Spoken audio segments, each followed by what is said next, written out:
Donald Trump మరియు Vladimir Putin ఇద్దరు ప్రపంచంలో పవర్ఫుల్ లీడర్స్. ఇద్దరు ఎక్కడా తగ్గరు. ఎట్టకేలకు ఇద్దరు కలవబోతున్నారు ఈ ఆగస్ట్ 15వ తారీఖున. మనందరికి తెలుసు అమెరికాలోని అలాస్కా రాష్ట్రం, రష్యా కూడా అది అతి దగ్గరలో ఉంటుంది. ఆగస్ట్ 15వ తారీఖున ఇద్దరు అక్కడ కలవబోతున్నారంట.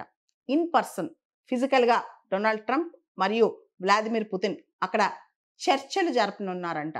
ఇద్దరు 6 సంవత్సరాల క్రితం ఒకసారి కలిశారు, మళ్ళీ ఇప్పుడే. అండ్ ట్రంప్ సెకండ్ టర్మ్లో ఫస్ట్ టైం పుతిన్ని కలవటం. ట్రంప్ ఎలక్షన్ ప్రామిస్ ఏంటంటే, నేను గనక ప్రెసిడెంట్ అయితే, అమెరికా ప్రెసిడెంట్ అయితే 24 గంటల్లో రష్యా ఉక్రెయిన్ యుద్ధం ఆపేస్తానని చెప్పారు. కానీ ఇంతవరకు అది ఆగలేదు. ఆయన ఈగో కూడా దెబ్బతింది. రీసెంట్గా అమెరికా ఉక్రెయిన్తో మినరల్ డీల్ కూడా చేసుకుంది.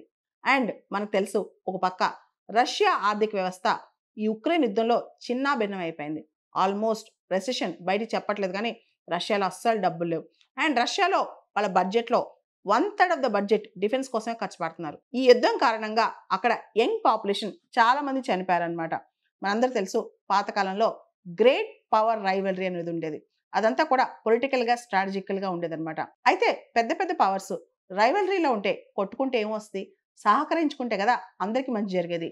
ఇప్పుడు గ్రేట్ పవర్ రైవలరీ కాస్త గ్రేట్ పవర్ కన్సెప్ట్గా మారిపోతుంది. అంటే నా పని నేను చూసుకుంటా, నీ పని నువ్వు చూసుకో, నీ ఏరియా ఆఫ్ ఇన్ఫ్లుయెన్స్లోకి నేను రాను, నా ఏరియా ఆఫ్ ఇన్ఫ్లుయెన్స్లోకి నువ్వు రావద్దు, ఇద్దరం బాగుపడదాం. అదే గ్రేట్ పవర్ కన్సెప్ట్ అనే థియరీ అనమాట. సో ఇప్పుడు డొనాల్డ్ ట్రంప్ పుతిన్తో ఏం చర్చించబోతున్నారు, పుతిన్ ట్రంప్ అలాస్కాలో ఆగస్ట్ 15వ తారీఖున ఏం మాట్లాడుకోబోతున్నారు. ఇప్పుడు ఉక్రెయిన్ అంటే రష్యా ఉక్రెయిన్ యుద్ధం ఆగాలంటే డొనాల్డ్ ట్రంప్ చెప్పేది, రష్యాకి ఉక్రెయిన్లోని కొన్ని టెరిటరీస్ ఏదైతే రష్యా ఆల్రెడీ ఆక్యుపై చేస్తుందో అవి కొన్ని ఖచ్చితంగా రష్యాకి ఇచ్చేస్తారు. దాంతోపాటు ట్రాన్సాక్షనిజం, సో యుద్ధం ఆపేస్తే రష్యాకి ఎలాంటి బెనిఫిట్స్ వస్తాయి, ఇవన్నీ కూడా చెప్పనున్నారనమాట.